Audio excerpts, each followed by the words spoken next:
I'm pulling on my driveway. We all know what that means. It's time for the drive to work.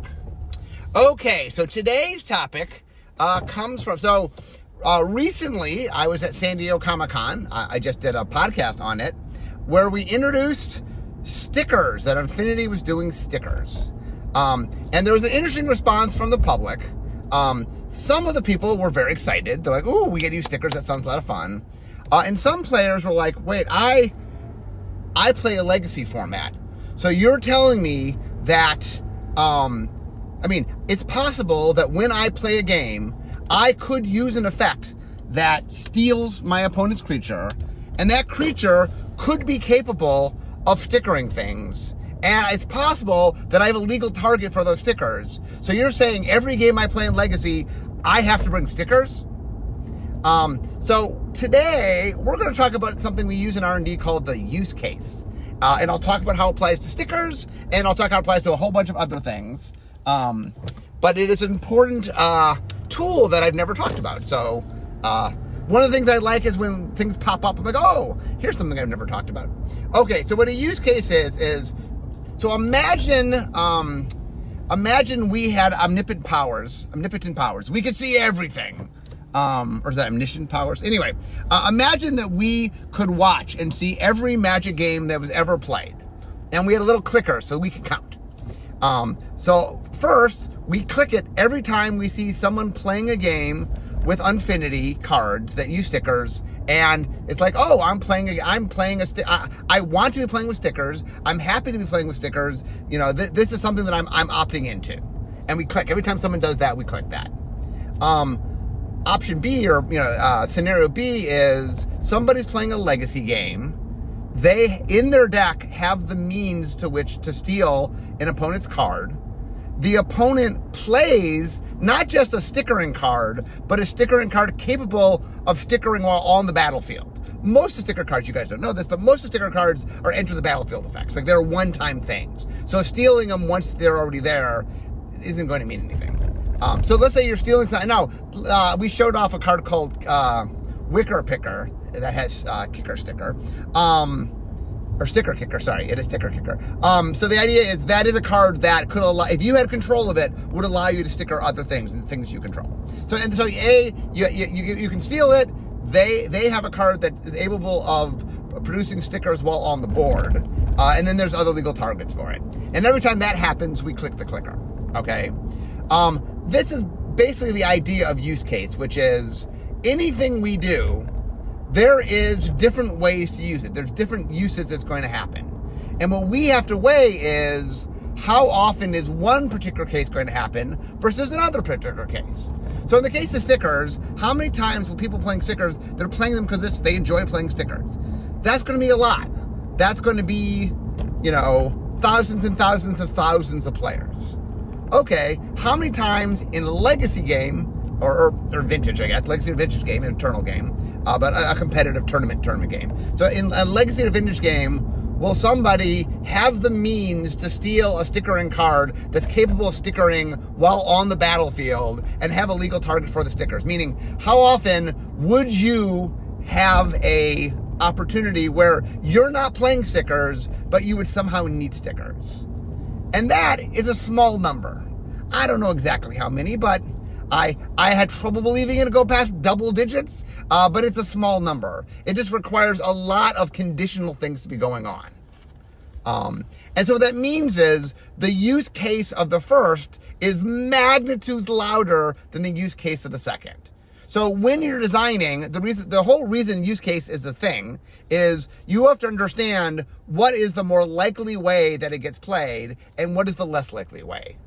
Now, Magic has made, 24,000 plus cards. There are a lot of cards in existence. No matter what we make, it is almost impossible for me to make a card and have the audience not say, well, under the following circumstances, this could happen. I'm like, well, that's true. But the big question is not, can it happen? Will it happen with any regularity? So to talk about this, let me talk about combo pieces. So one of the things that happens all the time, this is a really common use case scenario, is we make a card that's capable of comboing. Usually an infinite combo is the kind of thing we look at, or a super large combo. But a combo in which, hey, once this combo happens, I'm going to win the game. This combo is, for all intents and purposes, going to win me the game. So a lot of times, for example, we'll make a card, and in design, someone says, oh, well, if you play this card and this card plus card A plus card B, infinite combo, you win the game. And so what we have to do is say, okay, first off, the first card, how likely is that first card to be played? Second, how likely is the second card to be played? Third, how likely is the third card to be played? If, for example, the way the combo works is there are two cards in the combo, they're both really good by themselves, meaning each of them is a turn-viable card by itself, and all you need is both of them in play to have an infinite combo, that's a problem. Oh, well, each of these cards could be played in a deck by itself, outside of the infinite combo, it's a strong card, you would play it. Okay, well, that use case, the opportunity where someone wins the game is probably too high. Like, you are playing cards you would already be playing, in a standard environment, for example, or modern, or any sort of 4 of 60 card environment. The chance that any one 4 of and any other 4 of interact is not that bad, because especially if the cards have other uses in the decks, especially if you would play that card even not for the combo.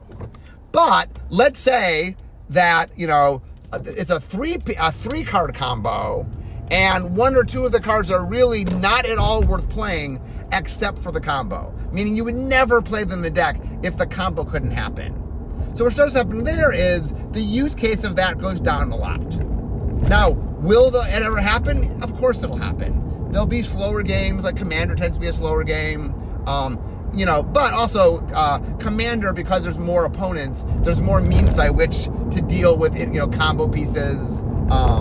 So the idea is, just because something can make an infinite combo to win the game, that doesn't mean we won't print it, but it's a use case thing.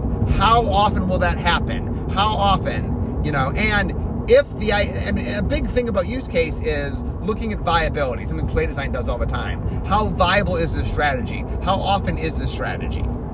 So let's go back to the stickers as a good example. So we knew that we didn't want Legacy to have, competitive Legacy and Vintage tournaments to be dealing that much with stickers.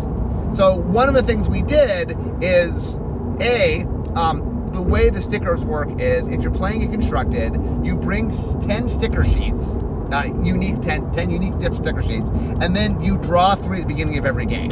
So right off the bat, we said, okay, you only have a 30% chance of getting any one sticker sheet. So usually when you're making a constructed deck, consistency is important. So variance is a lot of fun. Variance, one of the things you see a lot in the unsets is variance leads to a lot of fun gameplay, but it's problematic in competitive gameplay. In competitive gameplay, you want the same thing to happen from time to time because you want consistency. You want skill to win out. In more casual play, you want a higher variance because variance is fun. The reason that Commander is a 100-card singleton is that is more variance than 60-card 4 of. And so in casual things, you want variance. So the whole reason that the sticker is meant to be a high variant thing, most unsets are.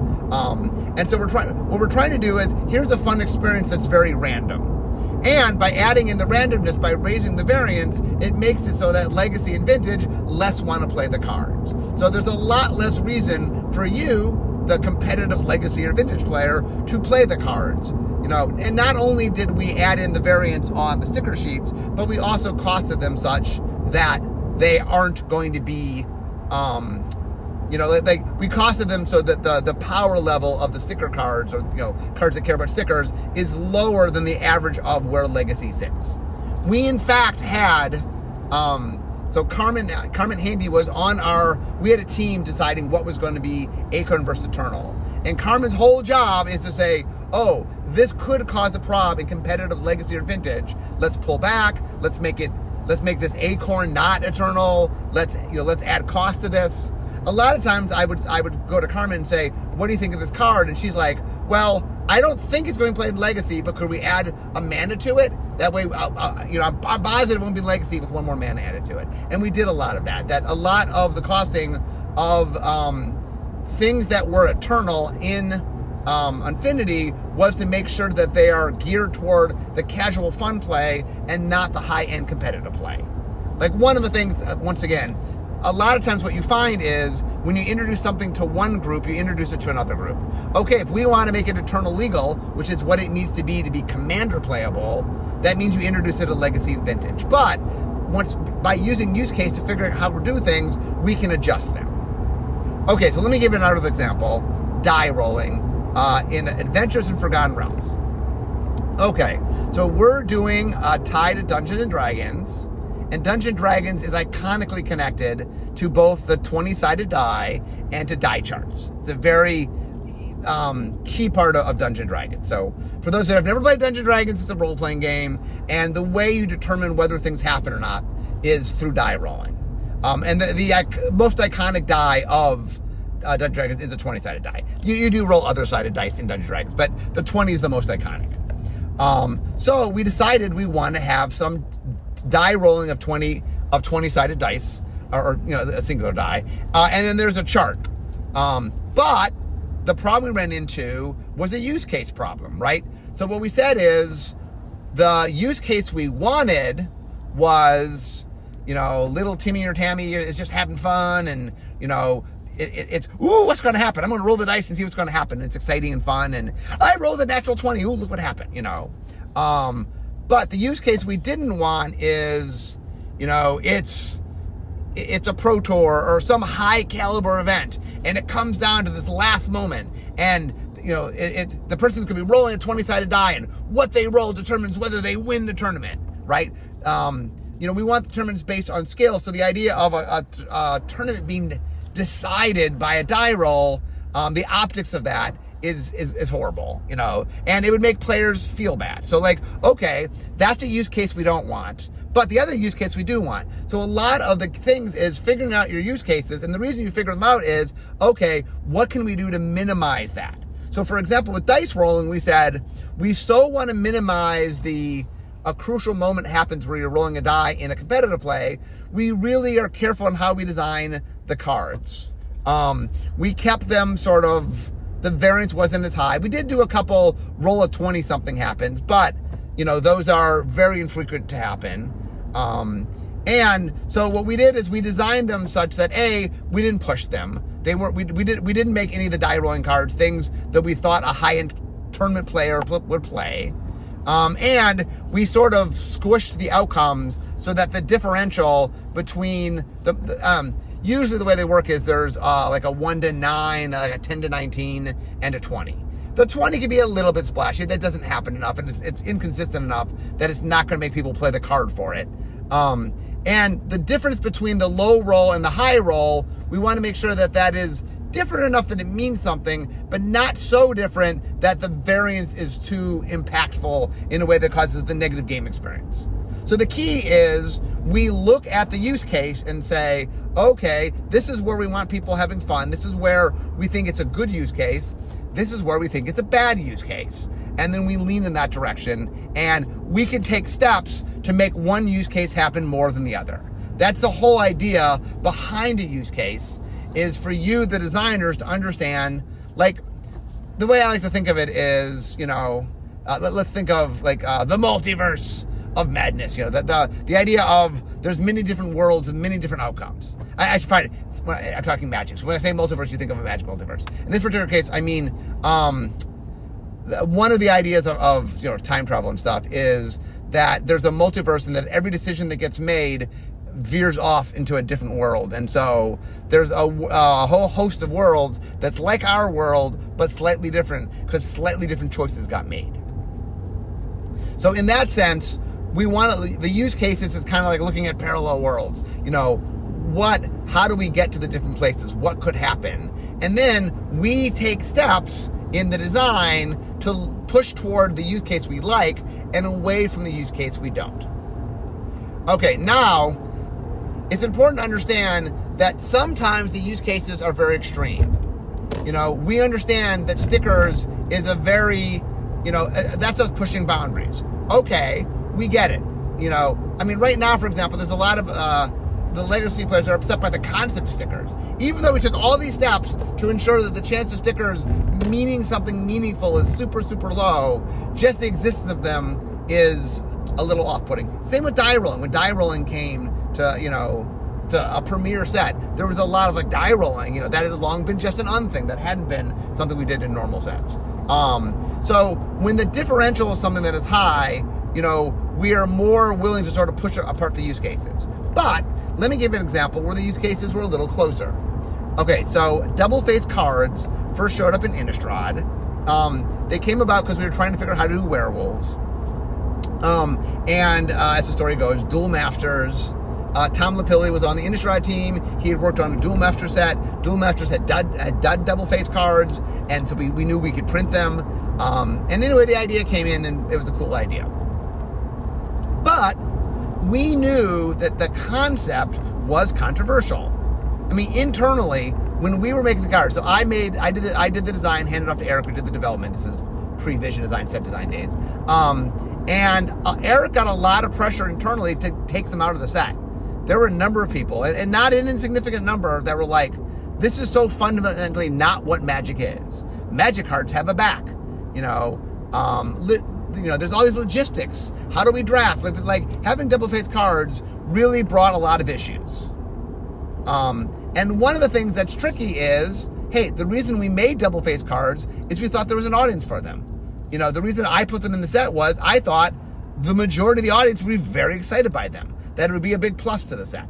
You know, one of the things about doing Magic design is we want to introduce new things. We want, not every single set, but from time to time, I want us to do something that you, the audience, go, wow, I didn't know you could do that. You know, and double-faced cards were that moment. In a previous podcast, I talked about the story when we introduced them, and people it was so outside the idea that we would do that they didn't understand what we were showing them. But anyway, so the interesting use case there was, we're like, look, we know there is a lot of positivity. We know there's some negativity, but we said, we think that there's enough positivity that we are willing to be more aggressive with this. That we know there's people that are going to be unhappy. Like, for example, one of the things we could have done with double-faced cards, which is what we did with die rolling in Adventures of Forgotten Realms, is cost them such that no competitive double-faced card exists. That the double-faced cards are just for fun and for limited and for casual play, but we don't push any of the double-faced cards. Now, if you've played original Innistrad and played Delver, whatever, there were different things that ended up in competitive play. Actually, I don't know how competitive werewolves got, but Delver of Secrets for sure got played. And so the idea is, we were like, you know what? We think enough people that the use case of people who are really going to enjoy this is large enough that we are willing to push in that direction. And, you know, our belief was that there would be initial, like, when people first see something, they react. And we knew that there would be a lot of initial, what are you doing? But we'd played with them. We really thought they were fun. We thought the gameplay was very compelling. We thought the creative was very compelling, getting two states of things. And we're like, you know what?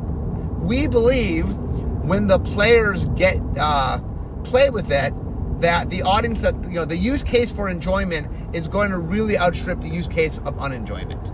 And because of that, we were willing to be more aggressive in where we push things. And that's one of the big things about the use of use case in the first place, is that it makes R&D think about how will something get used in good and bad. I mean, the thing I should stress is there's no... okay, let me give you another example where I think use case failed. I'll give you an example from the past where this is kind of before we did the use case thing. So I am a pretty Johnny deck builder. I like, you know, back in the day before I worked at Wizards, when I just had lots and lots of time to do crazy deck building. I don't have as much time these days, but there was a time when I did, and what I was known for among my friends is, I'm going to make a deck that you don't even know how it's going to win. You're going to start playing it, and you have to figure out, how does this deck win? I just like making really goofy decks. So one of the decks I made had in it a lot of cards that never saw play because they were really harsh upkeep cards. Like in early Magic, there were a lot of cards that had upkeeps to them, but the upkeeps were so severe that it just wasn't worth what the card was doing. And I thought it would be fun to make a deck where you wanted those in your deck. Okay, well, how do you use cards that have horrible upkeep costs? You give them to your opponent. So at the time in early Magic, there was a card called Gauntlets of Chaos, and there was, I think there was two different ways to do it. But anyway, Gauntlets of Chaos let you swap permanents, I think, of the same type. So the idea was I get out a creature, and then I swap my really hard to keep creature with your very minorly, whatever creature, whatever tiny creature you have, or whatever creature you have. It could be a good creature, but I would trade it for a horrible creature, a 1/1, because I want you to have the thing that you can't deal with. And a lot of times, I would, Spirit Link was from Legends. It's kind of the precursor to Lifelink.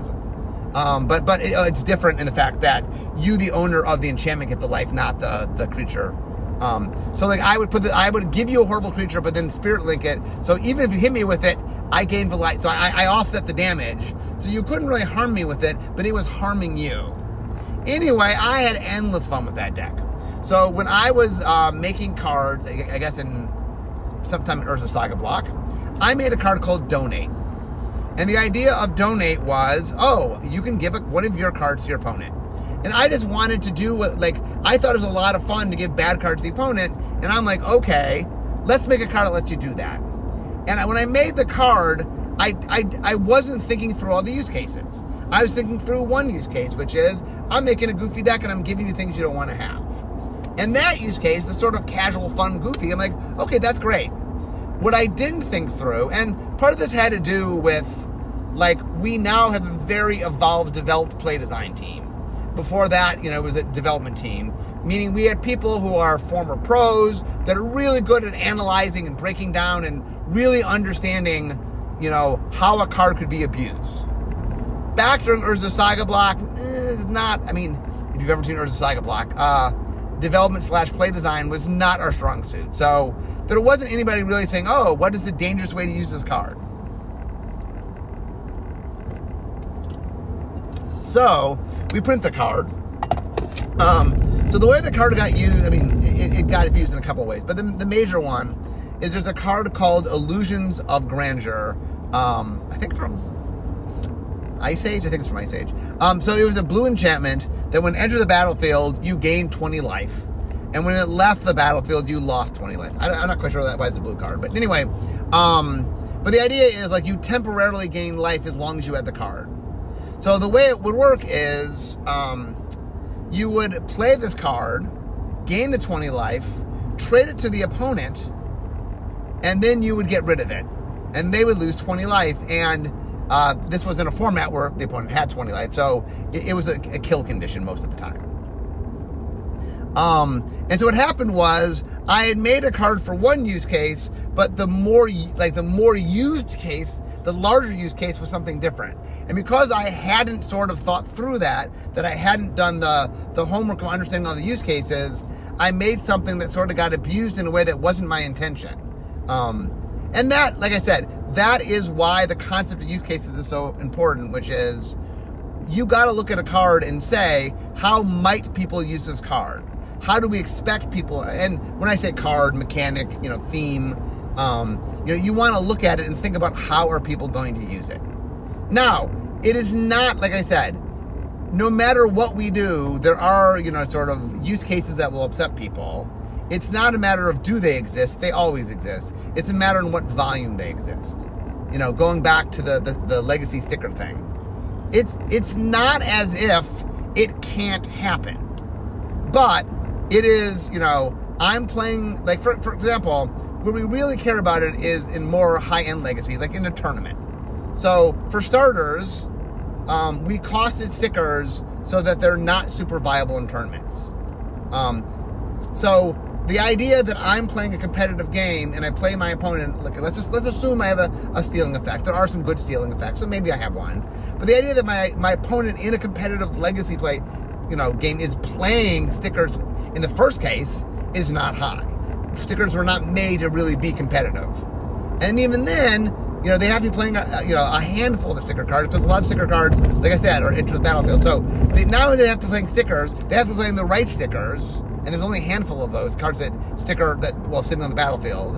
And then they have to, have the steel card in their hand when the opponent has the sticker thing on the battlefield. And then once they get it, there then has to be a situation, because you can't sticker things you don't own. So there has to be a use case where then this lets me sticker something else and I have a legal target. Like I said, it's not at all it can't happen. It's how often is it going to happen? And then that's weighed against all these games that people are playing and having fun and using the way, in the way that's sort of intended to be used. Another example, let's talk about the game has some effects that we think in mass are not fun. Land destruction is the most common one. Early Magic, there were decks where the way the deck works is I keep destroying land, so you never get to play the game. And then I beat you with whatever, little dinky guys, because all I'm doing really is keeping you from playing your land. And then, hey, there's a few cards that are creatures that do that. ETB, destroy land, and then, fine, I attack you with Avalanche Rider to your deck. That just wasn't fun gameplay, because the opponent, the use case for the opponent was, I never get to do anything. My opponent does his thing, and I sit there the whole game never getting to do anything. Likewise, you used to be what we call permission decks, where, there's so many, so much counter magic that my opponent just counters everything relevant I do. So nothing ever happens because they counter everything I do. Likewise, there's a discard deck where they just make me discard every card. So I never get to play a card because I discard all the cards. Now, the interesting thing is land destruction, counter spells, hand denial, all of those things in small doses are fun. Or I'm not sure land destruction is inherently fun, but it's a tool that is useful. And counter spells and discard, I think, are even more, have general utility to them. We want all of them to exist in the game. I think counter spells and discard a little higher than land destruction, but we want all of those. So the interesting thing was, in that case, is the use case was, the really horrible use case is not that a spell got countered. It's not that a land got destroyed. It's not that a card got discarded. It was the style of deck in which all the lands get destroyed. All the relevant cards get countered. All my cards get discarded. Where I, the opponent, don't get a chance to have a game experience. And so what we did is we said, okay, we don't want the use case of the you don't get to do anything. So we affected where and how we did land destruction and counter spells and discard. We limited how much and where we pushed it. We were very careful in how we made use of it, at what mana cost. Each one was a different use case. So, like discard, for example, is we start adding in non-land. So if you're below a certain amount of mana, and you're a discard spell, you now say non-land. In the early days, I could strip mine your land. Strip mine land destruction. We had spells where very early on you could make them discard a land. We also had a lot of random discard early on. We really have removed random discard from cheap spells, like Hypnotic Spectre, for example, was a real good. On the first turn, I Dark Ritual out my Hypnotic Spectre. On turn 2, I'm making you randomly discard things, and if I'm hitting lands, that could be game over right there. So, we really controlled the cost of them, whether they were random, if they hit land. We really fine-tuned, looked at it, and then we overall looked at how many there were. Land destruction, we were even more cautious with. Okay, we don't want land destruction to happen we don't want it except it's 4 more mana. We want it to be higher late game, and we made it more pinpoint late answers, or sometimes we made it where you destroyed something but got a basic land in its place. So I'm not going down on land, but I could get rid of utility land. So it allowed you to get rid of things that were problematic without sort of mana screwing the opponent. And same with counter spells. We were very careful about how many we did, numbers we did, what they cost. We spent a lot of time saying, this is the use case we don't want, and so we can control that. And that's the important thing to understand. I'm trying to explain today in understanding use case is the whole reason behind use case is so we, the people making the game, can understand how you, the audience, will use the game, and then use that as a means to then take action. The point of a use case is not to go, okay, that's how it'll be used. It's we make decisions in the design, and a lot in the set design and play design, but even in vision design, we think through the ramifications of what that will be. And with each of these cases, like, one of the things that's also important to understand, and the reason I talked about stickers as well as double face cards, is the one second, guys, safety first. The one thing that we always want to be careful about when we're using use case is understanding the differential between the happiness and the sadness. Some cases, like land destruction, it's so miserable, so many people are so unhappy that we,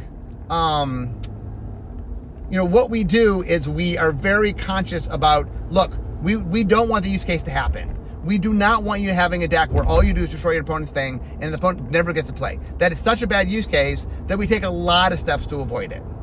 Other things like double face cards is like, you know what? We think they're a lot of fun.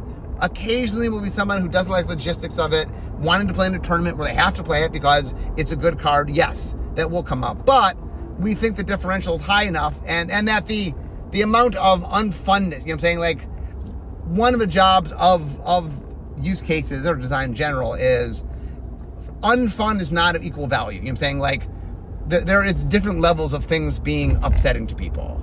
That it's one thing to say, there's this card that I'm not crazy to play, but I really want to be competitive. Okay, I have to play it, and every once in a while I play it and I got to pull it on my sleeve. Versus I'm playing a game where I never get to play a spell the entire game. Those aren't weighted the same. I understand the first case, hey, there's some unhappiness, but that unhappiness is not the vector or the volume of I played a whole game of Magic and all I did is just watch my opponent do something in which I never got to interact and never got to do anything. So that's another important thing in understanding the use cases, is understanding how upset somebody is, and the other thing to keep in mind is in anything we do, there is somebody that really, really doesn't like it. Every time we make a new mechanic, there is somebody who writes to me with venom of how dare we made mechanic X, this flies in the face of what they like about Magic. This is the worst thing we've ever done. So in anything we do, we are measuring, and that's an important thing to understand with use cases, is we're looking at sort of larger probability. You know what I'm saying? We're saying, well, of all the people we'll play, here's what we think the outcomes will be. There will always be somebody who is adamantly against it. There'll always be somebody that's really mad about it. And what we need to figure out is that a really unlikely case? Is that just a handful of people? Or is that a large swath of people? And the thing that's tricky is online, one of the things that's sort of a truism of social media is negativity speaks louder than positivity. That if you like something, if we make a new mechanic and people like it, the first day it comes out, I'll get all sorts of people really excited. But the negativity will go on. The people that are really against it, they will keep on it. So it's very easy on the internet to see negativity because the nature of how social media works kind of rewards negativity. And so that's another important thing, is sometimes you'll see things online and it feels like everybody doesn't like this. And the reality is, no, a small minority don't like it. But the nature of how social media works means they're very cautious about constantly, it makes it seem like a much larger voice than it is. And that's something we've gotten used to dealing with, just dealing on social media and having a large, very passionate fan base. Anyway, guys, so I hope this was interesting. Like I said, it is something we use that I've never talked about before, and it was funny as I was sort of discussing the whole sticker things online. I'm like, oh, that was really interesting. I've never talked about it. So I'm always happy, like 950 whatever podcasts in, when I can talk about something I've never talked about before. I'm happy to discover those things. So anyway, that is use cases. So guys, I'm now parked at work. So we all know what that means. It means it's the end of my drive to work. So instead of talking magic, it's time for me to be making magic. Hope you guys enjoyed today's talk, and I'll see you next time. Bye-bye.